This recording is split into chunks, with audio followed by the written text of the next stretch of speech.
And hello from the campus of Carnegie Mellon University in Pittsburgh, Pennsylvania. We welcome you to today's SEI webcast, a new performance zone for software for national security. My name is Shane McGraw, the outreach team lead here at the Software Engineering Institute, and I'd like to thank you for attending.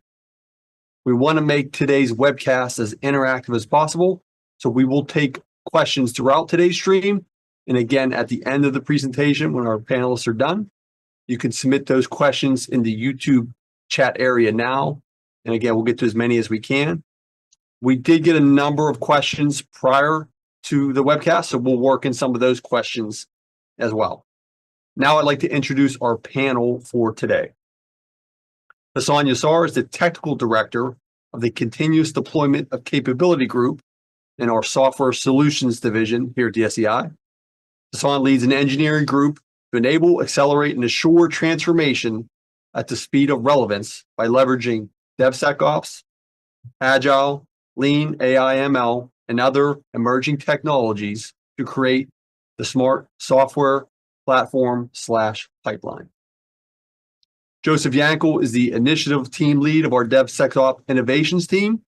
He works shoulder to shoulder with innovators to adopt modern ways of delivering software across the Department of Defense. Last but not least, we have Will Hayes. Will is a principal engineer at the SEI, where he leads the Agile transformation team. In this role, Will leads a team of senior engineering and research staff who work to transform Agile implementation concepts for diverse and novel applications in military, government, and highly restrictive contexts. Hasan, welcome. Now I'm going to turn it over to you for the first thoughts today. Thank you so much, Shane. I'm really proud of and happy to be here and talking with you and Will and Joe together.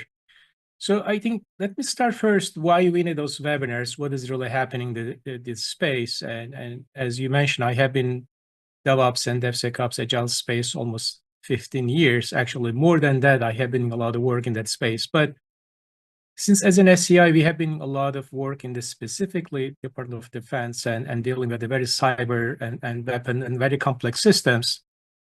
We are having issues like a lot of people are talking about Agile and DevSecOps. Everybody talking about the CI/CD specifically, but things are moving really, really fast.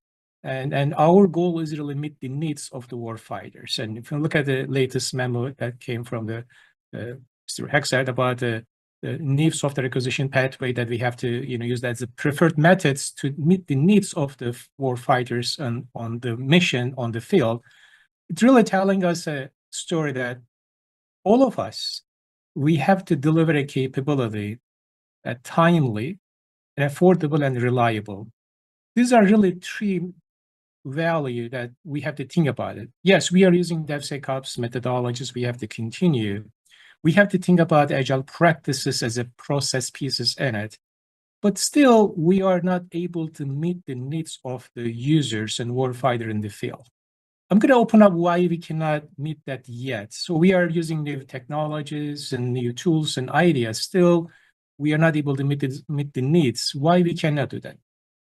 And the things I'm asking myself, we always became a very limited view of those terminologies and DevSecOps or Agile or using the discipline engineering that we use vocabulary sometimes, actually becoming a more implementation-related problems.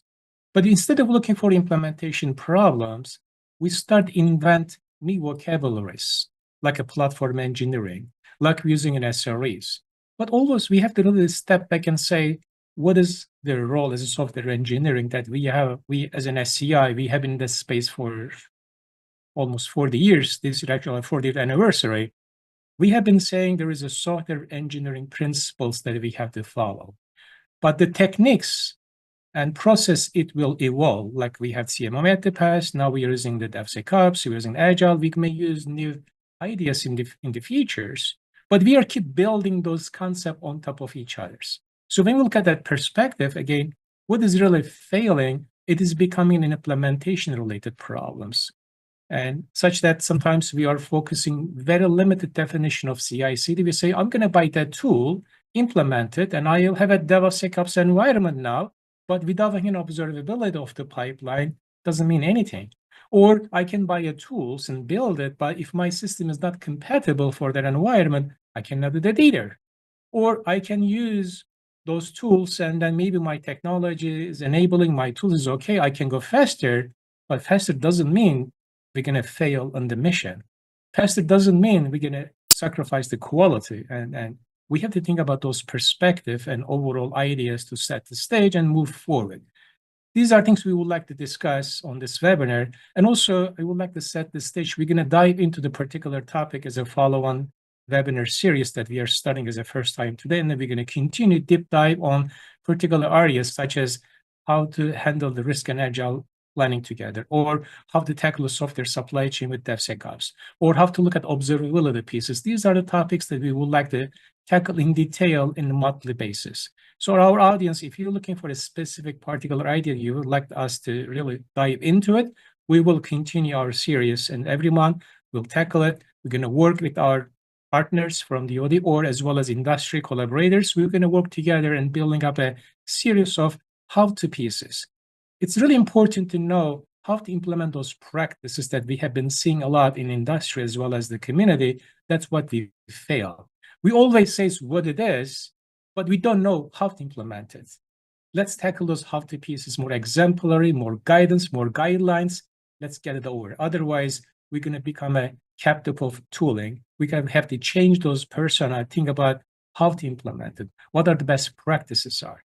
We don't want to buy a solution from any particular and come on the commercial, then say, I can do this way. No, it depends on the system that we have. So what the depends means, what the criteria looks like. So we're going to tackle those problems in detail. And then also we're going to merge more system level thinking, like getting a digital engineering or model-based system engineering, get into the life cycle of the product that we are building. It's a time to look back, think about holistically, think about the software engineering, use any new techniques and ideas, including Agile DevSecOps, to get a better software to deliver timely, affordably, and as reliable systems that I want to say. Anything you want to add, Will and Joe? Yeah, so a lot of the folks we interact with are coming to us saying, we need help knowing what good looks like. What does right look like? How do I know when the choices I've made to implement some method of doing something or to adopt some technology has been the correct set of choices? And one of the challenges is that's potentially a unique answer for each situation. And often people look at the outwardly visible behavior of those who are succeeding and believe that adopting those outwardly visible behaviors will get them what they're after. And this is where we remind ourselves with Agile and DevOps that the outwardly visible behavior, the patterns of practices are important, but the purpose you deploy them, the understanding of the role they play, the underlying engineering principles that govern the deployment of successful products, those are ultimately the most important. Wouldn't you say, Joe? Yeah, I love it. Right. The fundamentals. We know now that the systems engineering, it's not happening at the level we need. We are throwing things at it, trying to get a result. When we really got to engineer this system to take advantage of new technologies, right? We can't just throw a product at something expecting a given result. It has to be implemented correctly. It has to be planned correctly, right? Agile and DevSecOps are lots of tools, techniques, processes. I think what we're finding is it requires all our stakeholders. And that's where my focus has really been, not on the technology as much as the collaboration, the agreement, right? Amongst everybody, including our users on what they need so we can make sure we deliver that. Yeah, actually, that's interesting you brought up. That remind me a very interesting note in my kind of reading things. And waterfall paper came 1971. I'm sure we'll remember very well Dr. Winston Royce, and he wrote that. When he wrote that paper, he specified exactly what you said, Joe. He said, do not approach as step way to get all the phase of life cycle, ignoring the users. That was said in 1971, early days. That was clearly specified. We have to get user involved. But what we do as a community, we ignore that pieces and we define a waterfall approach, we failed. Then Agile communities start, right? Well, an Agile community said, why don't we get user involved? and Agile got failed again, became more dev-centric, and DevOps started. We said, let's get operational user involved. It's always about the value that we have to think about for users' perspective. Why we're not able to do that? Why we have been saying it for 30 years, 40 years, more than that, why we are not able to do this still yet. Still we are struggling. What's the problem, actually? We have to really look at what's the issues on this topic. So Royce's paper is actually recent enough that his experiences were based on space-based systems. He was building space-based systems as he made those observations. And in his piece publishing this, he actually specifically pointed out that the way of approaching this, finishing all of one step before beginning another, is fraught with risk. And his diagrams show a lot more loops, like you would expect to see in a Scrum diagram, than the recalling of that history suggests. It's kind of ironic. That's exactly. So we see a problem right now. People are misusing those terminologies, Agile and Scrum or Scrumban or the new techniques, or using DevOps and DevSecOps, very limited term. Honestly, I fear that we will fail again. Then we're going to blame the technologies, or we're going to blame the process. We have to think about, let's do the right way. So I'm trying to really bring to everybody level set how we can implement those concepts. What is the criteria looks like, where we can start.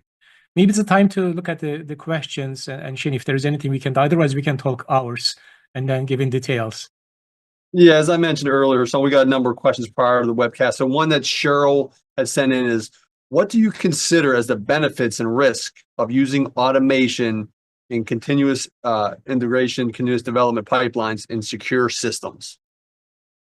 It's a great question, actually. So that's an important thing. I have been saying more vocabularies in terms of CI/CD. It's a limited definition of CI/CD. Let me explain what that really is. Continuous integration, CI, and continuous delivery and deployment is a CD. To build up a good integration, there is a requirements on having a continuous integration concept, or there's a requirements having a continuous delivery and deployment, which is the automation. But automation also depends on applying the tests on the systems that we are building, depends on a modularity, depends on the code pieces we are building. We have been in integration for years. It's not a new thing, it's an integration. When we say a continuous integration, what really means, if anybody does a code commit, if the code is approved in the repository, we have to kick in automation of building and testing various cases. And then the result has to be generated feedback, feeding back to the team because the shift left. So we have to get a feedback to them as early as possible. That's what really continuous means. But to build up a continuous concept and integration, we have to have a test is in plan. I'm sure we'll jump in shortly here. If you don't plan the test while we are writing the good requirements, there is no way we can build up a test strategy. It cannot be after the fact. And I don't want to exclude security specific. The security is a part of it.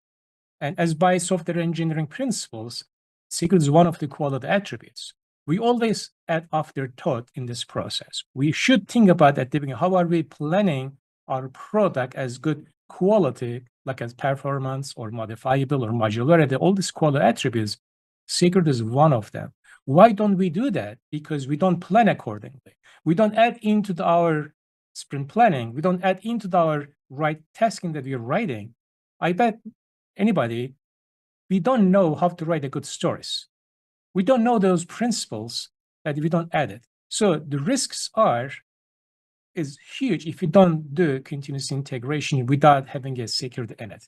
Doesn't mean we can go fast. These are the risk pieces. If you go fast and build, we can. Nothing is blocking to us, but we're going to pay a lot of penalty at the down the road for security problems. We should do early in the phases. This is the benefits of discovering early in the life cycle for any security problems, which is one of the quality attributes. That's the benefit pieces. Doesn't mean we ignore and then pay penalty, which is risk pieces. So why don't we use continuous integration for our benefits?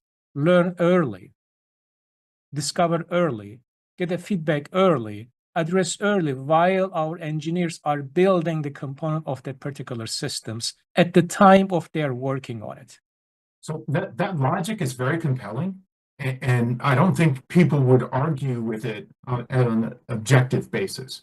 Unfortunately, one of the negative lessons we've learned on very large programs over time is that integration is painful. Therefore, testing is painful. Therefore, program managers would rather avoid that activity, which is very unpredictable. And what we're trying to confront with Agile DevOps is to think about testing as a legitimate engineering activity. That what we do, the magic that Scrum brings, is a demonstration of the capability as a basis for saying, yes, we've made progress, as opposed to a projection of that demonstration in a plan that will execute some months down the road. This ability to demonstrate and make progress based on clearly functioning software, not modeled or projected software, is the ultimate shift that we need to see. And so automation as a means of aiding us in doing that, to be able to demonstrate for ourselves that we've succeeded at implementing, not that the code is written and waiting to be tested, bringing that what used to be a painful large batch process up front to chip away at it smaller, like you go running every morning, like you do exercise in small amounts. You don't just save it up for the weekend and put yourself in the hospital every Sunday night. That's not the way exercise works. But I'm going to challenge here, Will. I know you know a lot of stuff on the agile planning as well. But how can I really get the test planning into my early planning of the work batch that I would like to do? This is really a big thing, including security. But sometimes we are writing a job needs to be done. Mhm. What is the acceptance criteria for that specific particular stories and epics?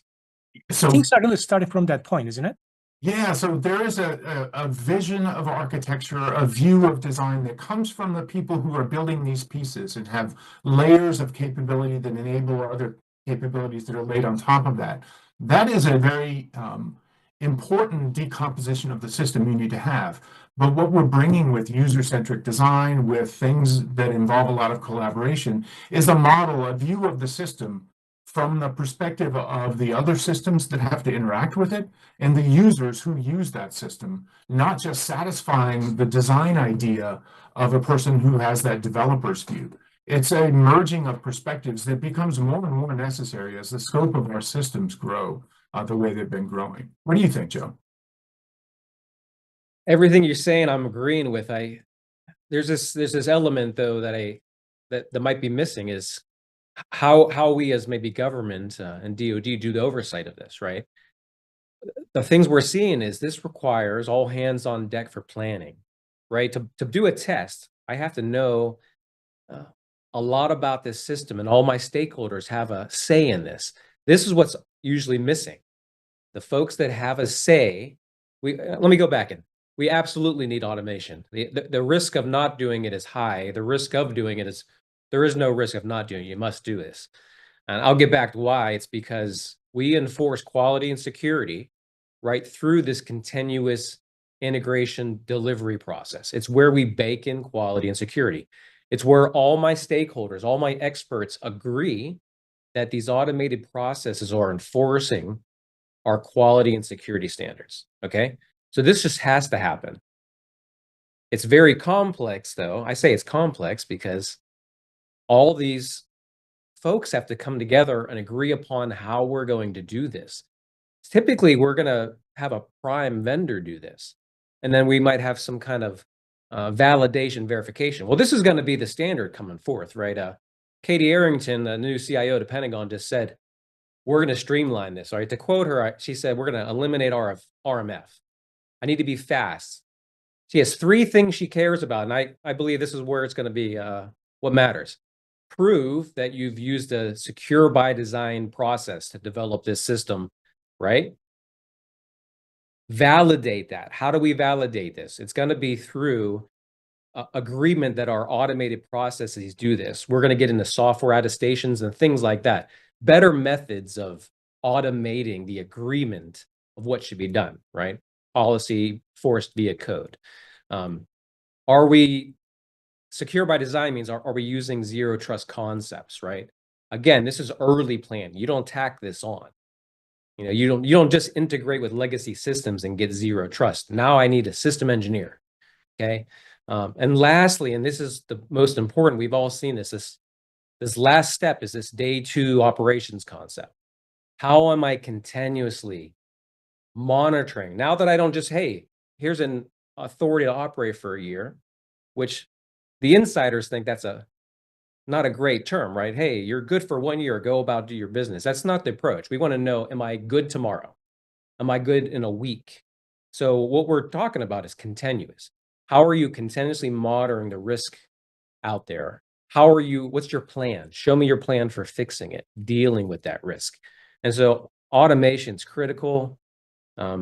Agreement that we can automate the policies we put forth have to be done early. We just have to plan as a group, right?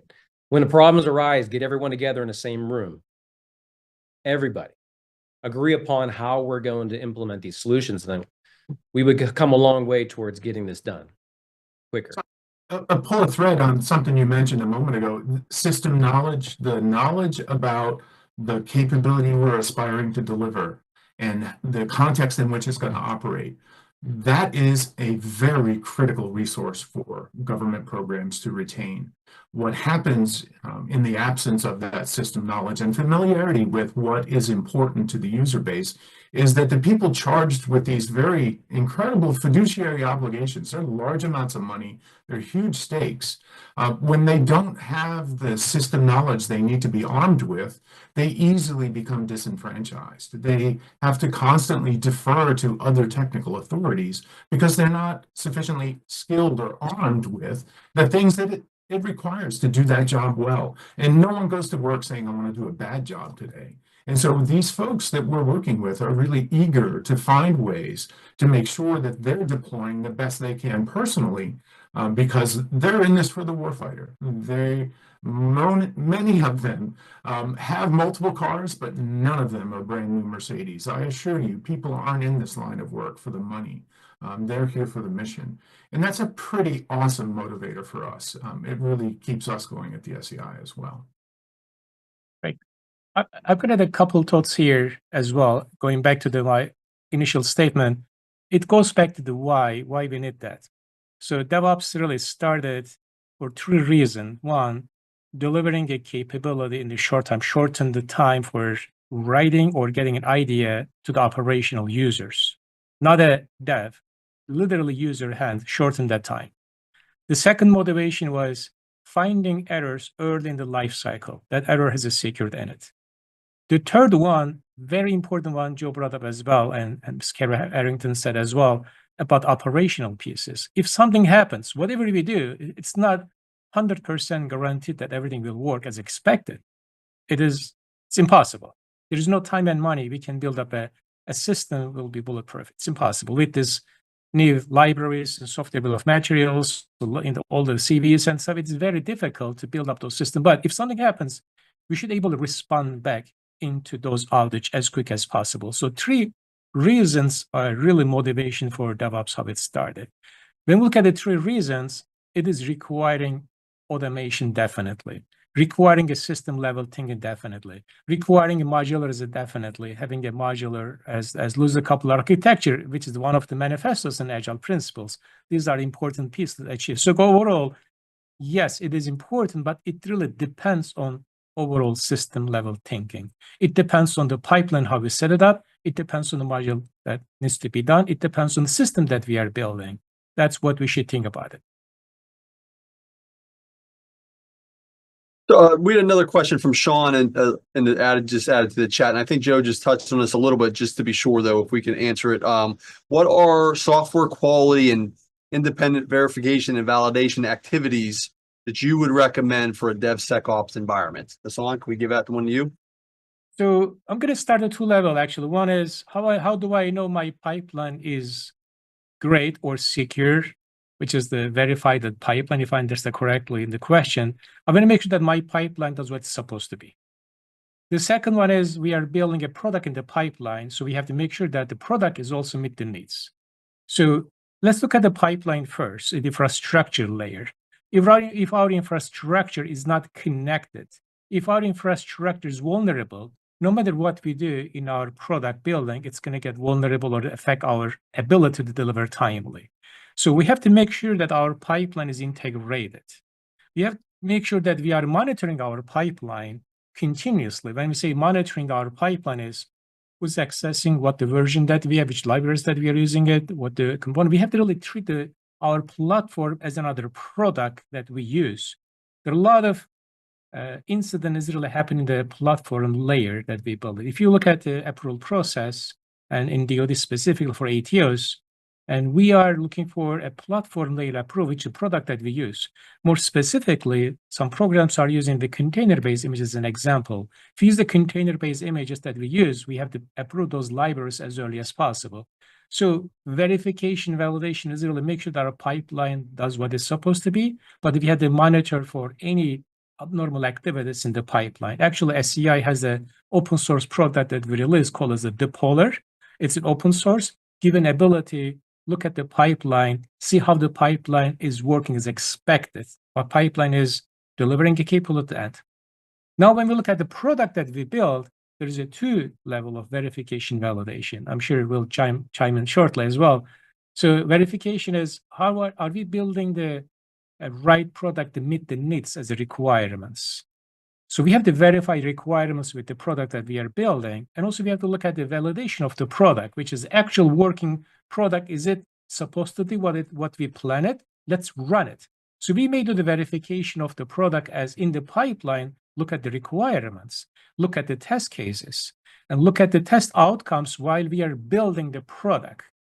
So we have to really think about the product. That goes back to our initial discussion, how much we are able to define those test strategies. How do I know that product is actually that was supposed to be? By running it. In some cases, we have to put a system and run it in an environment, see behavior of the system, which is the validation of the product that we build. So we have to really separate overall 2 things. One, the product level, one is the pipeline level. If pipeline is okay, means have an integration. The pipeline is really supposed to build up the quality.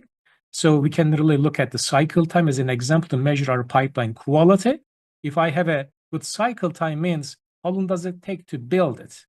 How long does it take to get the package from one tool to another tool? How long does it take to run those tested? How long does it take to really run particular virtual environment for testing and integration? So we can look at those and then we can build up the product level as well on top of it. So when you think about it, this kind of challenge of abstractions has always existed in the work we do. We build machines that build machines. When I started working at the SEI 35 years ago, there were a large population of people who used to work on compilers. So they have an understanding of computers and software that they deploy toward that kind of task. The knowledge you have to do a good job writing compilers is a very different knowledge than you have to build products that are using that compiler. It's the same when we start to think about MBSE. We have a really great research project underway called MB Synergy. And in the context of that project, we're talking about 3 different systems. System 1, which is the software-driven capability we wish to deploy. System 2 is the process tools and infrastructure through which we build and deploy that. And then system 3 is a system that oversees all of this to optimize it. When we're building digital models, the boundary between system 2 and system 1 can be blurred. That is, we could start to think about the quality attributes of the software infrastructure we need to be able to deliver good capability. What does it mean for that activity to be timely? What are the things that we need to add to our test harness to be able to reach further in our verification activity? These are really relevant questions and consistent with the evolution of the software industry overall, where you used to have to know very primitive, down to the nitty-gritty details, how the machine works in order to write software at all. Now, someone who's never seen the inside of a machine can easily write commands that create the kind of behavior we used to have to work much harder to get. Honestly, Will, I'm getting a little bit sometimes nervous because if the machine act by itself that you define, which is the pipeline, how do I know that I'm producing the right product if machine has some automations, not quality in it? So in another note, maybe Shane, we can post in the chat room as well. And as an SCI, we build up a DevSecOps platform independent module. I know, Joe, you work on that project a lot. That actually give a lot of quality attributes and how to define the pipeline, where to start. It goes back to the foundational software engineering principles again. We have to look at holistically every phase of life cycle, make sure that machine does what it's supposed to be, and design the pipeline. And also designing pipeline depends on the product that we are trying to build it. Which is another things I have been seeing in the OD a lot, and as well as the other federal agencies. It doesn't mean we can buy a pipeline to meet the needs. That's not the case that we can buy it. We have to architect the pipeline to meet our application or system that we are building. Like building up a web application is totally different. Building up a cyber physical system is totally different. We may use the same phases, that is correct, but the tool will change and the pipeline will change differently. We cannot use the same. We may use the same repositories, but the build process are different. And integration is different, testing is different. That really depends on the things that we are building. That's right. Yeah, there's not a one-size-fits-all DevSecOps pipeline, right? And a lot of us have tried. As we built this model approach, we realized you need inputs from the capability you're trying to acquire, right? Based on that, you really have to have a customized build environment to produce that software, right? And those same inputs go into the capability, the application I'm trying to build. And they're very different animals, right? Business applications. If I can use a reference design like the DoD's put out there with the Kubernetes reference design, that's fantastic. We should be using that. We're really good at that, locking down a particular architecture. As soon as we stray from that reference design, it requires now the systems engineering thinking on how do I secure this? Especially how do I monitor it? How do I measure my effectiveness? Measure how we're doing, measure my threats in the future, right? The continuous monitoring nature of this, but very different animals. And for those, right, for that particular instance, some of these tests are independent. Independent views and looks at those aren't worth the time, right? Good DevSecOps practices, I want those expertise agreeing that my process does the right job. I really don't want to delay things further with a separate entity taking a look at something we all agreed upon produces the best possible application and environment. There are other areas where we absolutely need to do V&V and have independent looks, but it is a little bit archaic when it comes to, does everyone that has a say in producing the best possible system, I really want them to bake in their thoughts early. I don't want to have this be something we didn't plan for and it's extra cost and schedule because I have to work towards an independent analysis, right? What I think I'm doing is paying for my system several extra times. The way I see it, there's a lot of extra costs when I need a lot of independent looks at things. Let's get those experts to agree on how to do this the most affordable, fastest way. And then let's validate that it can't be thwarted, right? We can do this with modern technology. We can attest, right, that our process is as good as it gets. I'd like to see us move towards that. Yeah, if you create an incentive to obfuscate so those independent verifiers have a harder time finding the objective information they need to find, you're not making progress at the end of the day. Having them know upfront what you're going to do allows you to build a better system. And at the end of the day, the people who build the systems want to build better systems. The people who want to be in business want to have a more successful business. And sometimes those are seen to be at odds. But at the end of the day, assuring that we're delivering what we promised to deliver should be what all of us are up to. I'm going to say one word about the pipeline with respect to the highly regular environments. Me, because I'm aware of that, the first successful fully DevSecOps implementation came from the finance sector. You know why?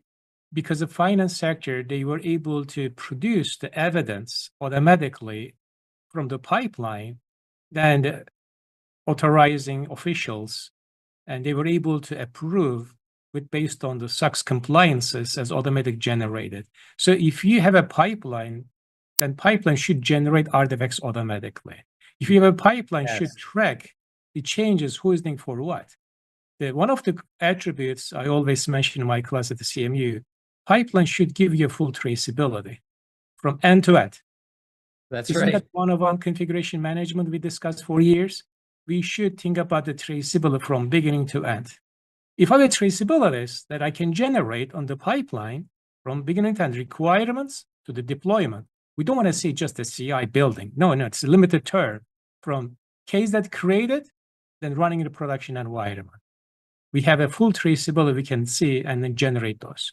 So to do that, we need to have integration of those tools. In all the tools that we picked to build it has to be integratable, has to be scalable, has to be secure, has to be ability to interoperability. We can connect the dot and we have an API interface. We can pull the data to observe it, which we another topic we're going to discuss in another webinar.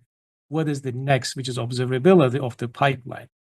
And we can collect the data to dive into the observability pieces, what that really matters for me, and collect and build up the product as well. I know we tackle a lot, Shane. We can talk hours again on this concept, but it's a really great question that we received. So these are setting the stage for the next webinar series that we will be discussing. If I could make a point in there, you mentioned a lot of automation. You mentioned a number of things that speed things up and make things easier. But the person using those tools to do the complex work doesn't have an easier job because of that. It actually allows them to tackle a greater amount of complexity. And so it is not a case where we plug in tools and all our dreams come true and we play golf instead of sweating at the keyboard. No, we get to apply our human energies towards solving the problem, not arguing with the check-in, check-out process, not arguing with, are we complying with the pattern that we've decided we want to comply with on our code modules. We can automate that. That can pick it up for me. But I still have to agree that the disciplined approach to doing the work, that doing it correctly the first time instead of making time to do it over again, those are things we buy into when we do this. Yeah, so we can go on that next section if you want. Let's do it. Yeah, so let's talk about a little bit about the in details on. Again, we said that we can talk about the how pieces now. Maybe we can tackle it on how and think about what are the way of, especially I'm going to tackle the Agile first. Well, how can really get the work, creating a smaller size of the work in a very complex system. You have been dealing a lot of complex system for years. Well, it's really challenging to get and dissect all the work size and then implement it, then eventually will be delivered to the warfighter for a complex system that we are talking about, very, very like hardwares and systems, multiple components in it. It's really challenging.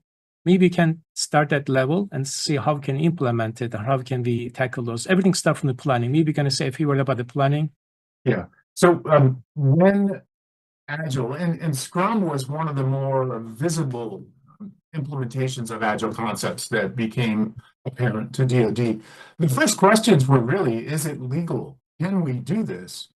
Because it was perceived that so many things are done differently through Agile approaches that they were afraid that architecture was ignored, that design considerations weren't discussed before code was written. And when you look at people succeeding with these approaches, those concerns are actually easily dismissed because all of those considerations need to be baked in order to consistently release working code that doesn't break your system on a regular basis. You have to apply discipline to what you're doing.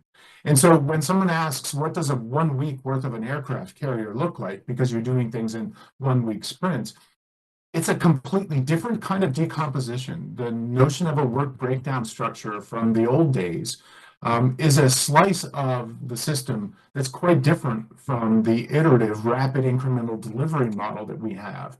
So we need to consider this need to demonstrate capability on a periodic basis as one of the things that feeds into our design decisions.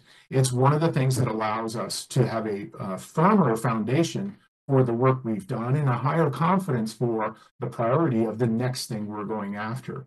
And so the rapid incremental approach really forces us to decompose the design of the system using knowledge of the capability to be delivered in a very different way than the traditional, let's do all of the big requirements up front and let's get agreement on that. And then we have a novel new problem of changing requirements to design.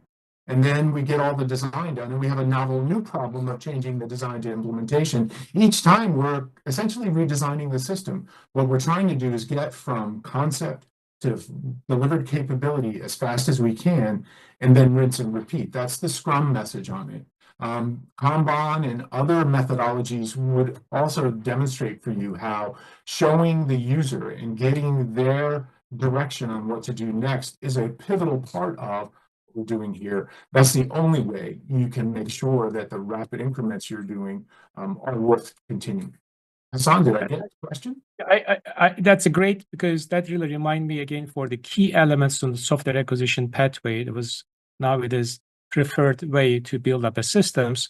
The key elements was the using modern software engineering practices, using human-centered design that you mentioned, and also using the active committee user engagements and enterprise service platform, which is DevSecOps pipeline, rapid iterative deliverables, and government industry software teams. We have to work as a team together that we tackle it. And also automation tool. These are the key principles that we do. But more specifically, Will, that you mentioned about the really build up a rapid iterative deliverables. That really goes back to the core Agile principles that we should. And Agile principles, adding on what you said, we have to think about operational pieces. When we say shippable product, isn't that a part of the Scrum? Shippable product means it has to be ready in the users. Right? User has to use it. Doesn't mean as a developer, I build it, I'm done. No, it's not done as a developer. It has to be done in operational side of it, which is the DevOps pieces that we ignore, that we are saying it. Yeah, that has to be done earlier. And other things we'll maybe can highlight a little bit more here. These are the core Agile manifestos and principles. If you follow the 12 principles and 4 tenets, isn't it that we're supposed to do it?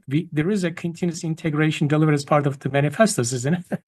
And it's interesting, the irony that we see. So Scott Ambler, one of the thought leaders in Agile, said that the orthodoxy surrounding terminology in Agile is one of the reasons why Agilists haven't made the progress they need to make. We're concerned about calling things correctly. We're concerned about these labels as opposed to focusing on their intentions.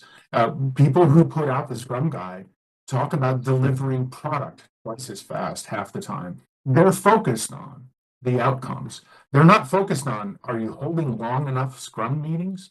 Do you have enough product owners? That isn't the measure of merit. The measure of merit is delivered capability. But when we talk about Agile, the commoditized version of it, it's, who holds what certification, who has what title, how clearly do we understand the literal written word as opposed to the concept, which we need to bend. We need to implement for the goals of the situation at hand, not what the instructor taught you at that 3-day class. Great. Yeah. Joe, maybe you can think about a bit of platform level and the software acquisition path they're talking about, which is the software services and which is a little DevSecOps platform is a key elements. Like another thing was thinking less, I can build up my planning tools and using Scrum, using GitLab as an example, maybe other tools. How can I make it operationalize that tool? It's going to dictate me in the pipeline. I can go back, trace it, the requirements that I have it, and I have a case associated. Like I have a repository, maybe building. These are really an implementation of Agile practices in DevSecOps environments. It is. What we typically think of as DevSecOps is often the machinery around CI and CD, right? This code is checked in, but it also ties into how we're tracking issues and time. So everything Will mentioned about feedback, the way we give feedback is we define metrics, what we're measuring. The way the DevOps piece is visualizing that, putting together these measurements into some kind of dashboard to help leaders out make changes. So this is the key to everything here, right? everyone's doing Agile poorly. I mean, it's done poorly all over the place. How do we make it better? You give the right data. You set this up in the beginning, so you have time to say, wow, I can't see anything about this. We don't wait months into this. Our sprint 0 is determine what we're going to measure every cycle. So I have an opportunity to adjust. And it's okay to be wrong for several increments, right? We're going to key this in per organization, how we measure, how we staff, how we do all these things. The DSO kind of part, I'm going to say DSO in general, because again, these are the folks doing the automation, creating the visualizations. Again, I often don't see this in requirements. It has to be. How are you measuring your progress? This now needs to be something that just has to be done. It has to be something we look at. It's a deliverable by vendors, by government. Visibility into how we're doing is everything. This is how we're going to do this right? Is show me how you measure. Don't get upset. And then don't use that measurement as some kind of implementation of terror. It's a motivational tool. Yeah. Right. Yeah, some kind of motivation tool. It should be. We should be happy that we are measuring it, right? Not that that is not being done real well. That's how we can start making adjustments. But Right. I think it's real simple. At the end, show me how you're doing. Have your plan for how you intend to show how you're doing. There's your pipeline piece. I need to do this because I need metrics from issues. I want metrics from your build.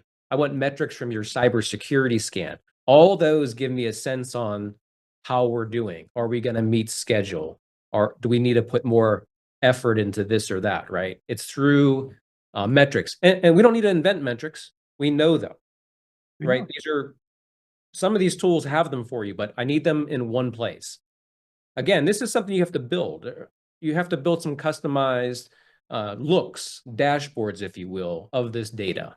But it's present in your pipelines. It's present in your IT systems that you're using for developing a capability.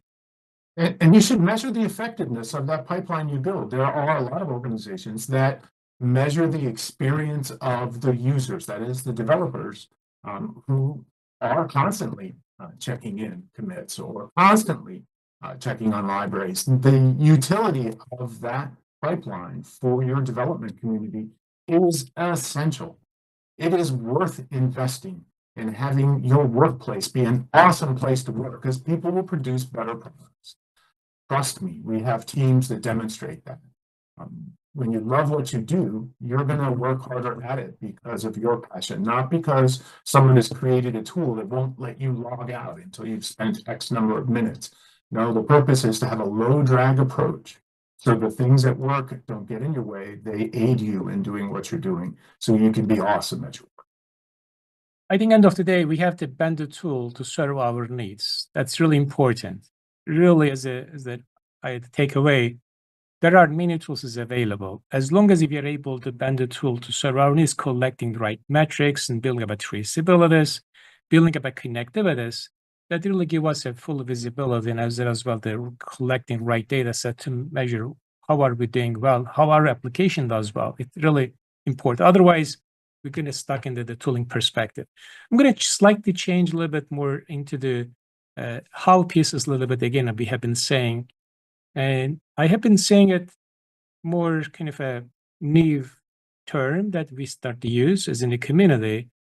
When we get into more in detail implementation, it's really complex to build up a pipeline, sometimes very complex to build up a containerization app as an example.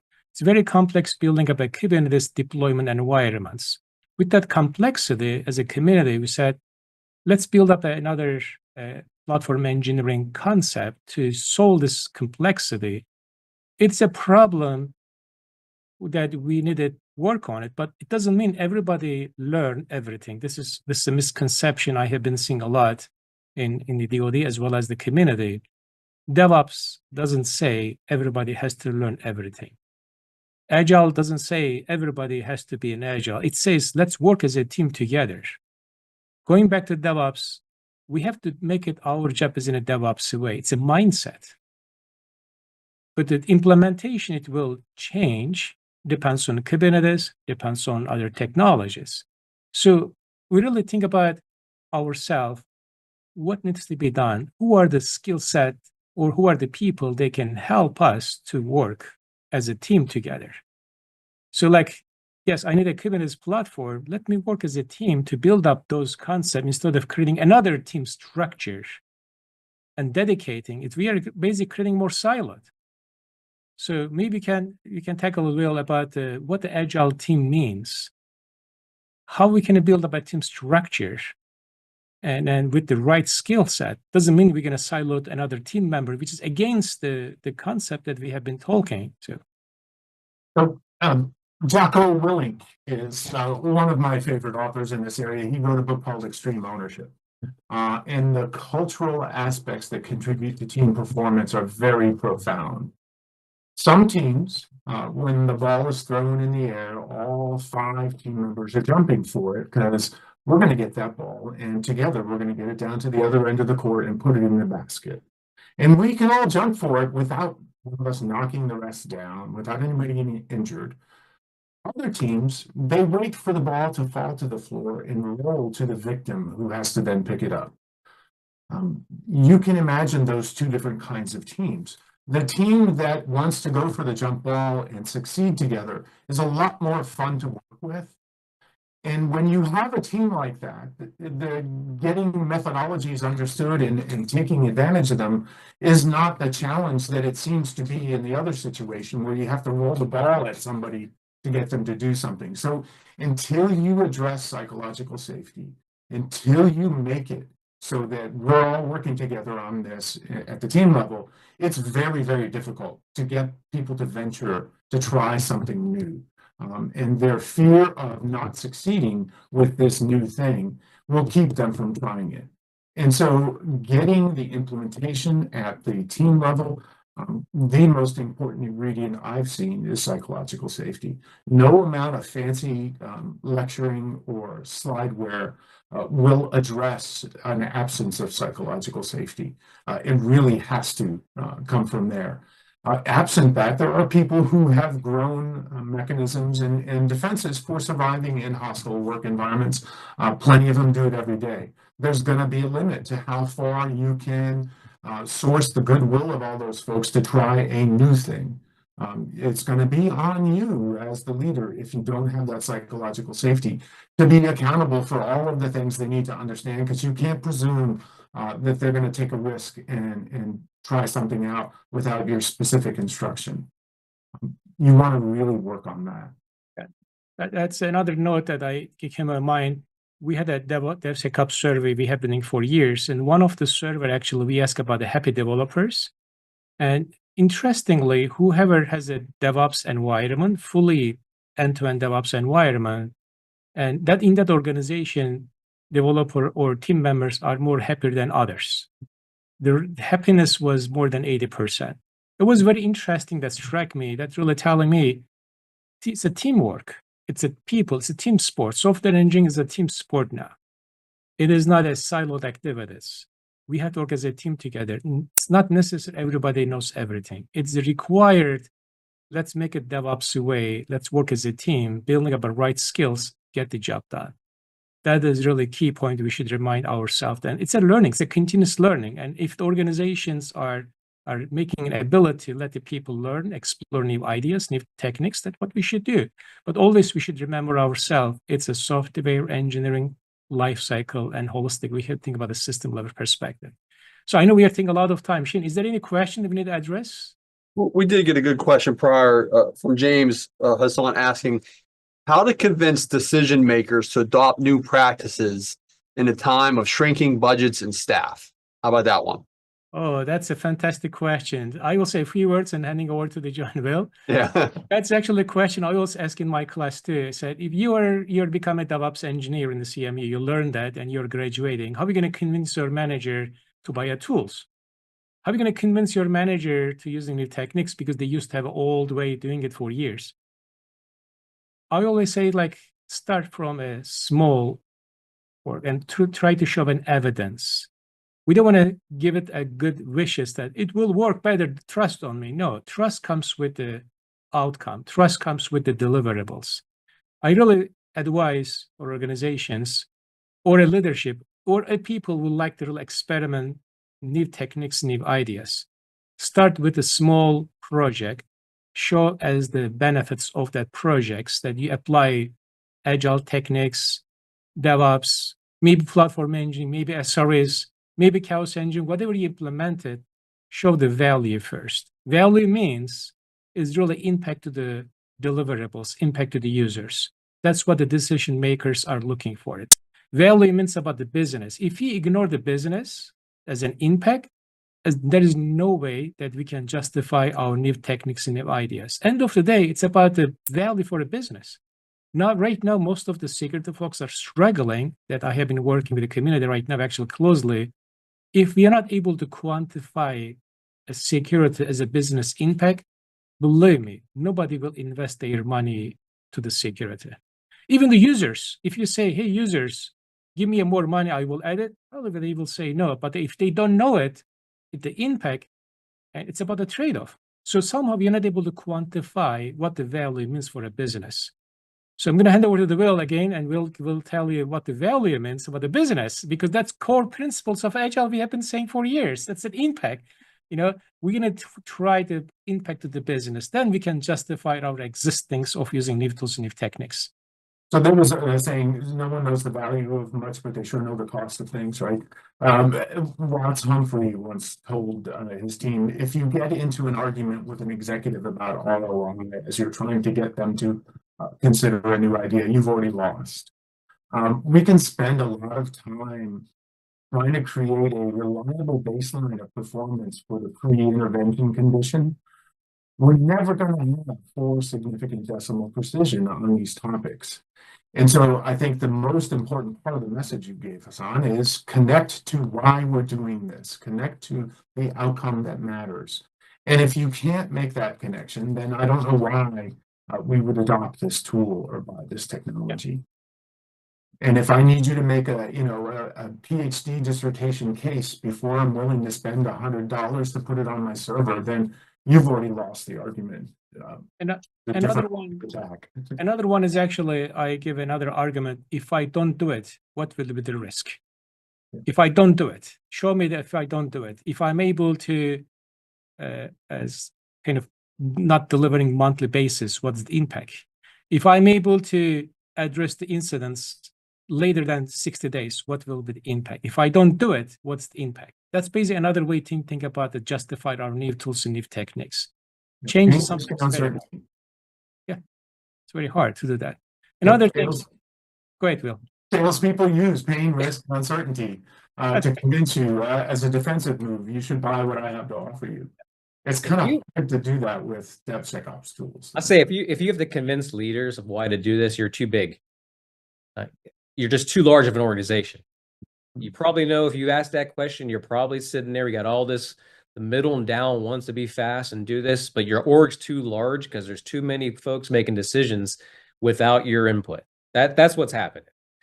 The best DSO organizations happen to be small with great leadership, top-down approach, all in agreements. We're going to get together and get the mission done. That happens in smaller orgs because it's easier in smaller orgs. Hey, this is the way to do software today, right? Everyone on the same page, focused, mission, intentful, delivery fast. This takes all hands on deck. It's why we usually see it in smaller orgs with, great leadership and a lot of heroics. It just happens to be, I have a lot of people all willing to do this because we can deal with pain for a short amount of time, especially for the return on success, right? The happiness factor of getting the mission done. If you're struggling, if you're a leader out there and you're listening to this, read about the techniques for DevSecOps. Read about the modern software engineering principles, and you'll have to do it this way. But you also realize that cultural barriers are largest, right? It's the hardest piece here, changing that mindset. One of the important things that I want to pull on from what you just said is the proximity of the decision maker to the data. Small organizations, there are fewer layers of intermediate decision makers whose equities need to be factored into this decision. You get people who need to take action who are much more familiar with the conditions that they're responding to in a small organization. you can structure your large organization to create shorter communication paths as well. Small teams help you to do that.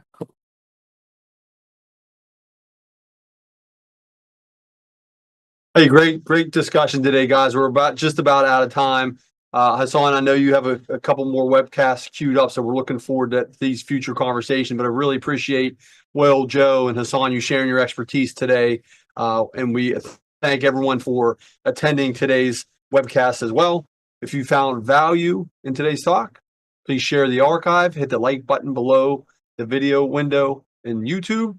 You can also subscribe to the SEI's YouTube channel by clicking on the SEI seal in the lower right corner of the video window.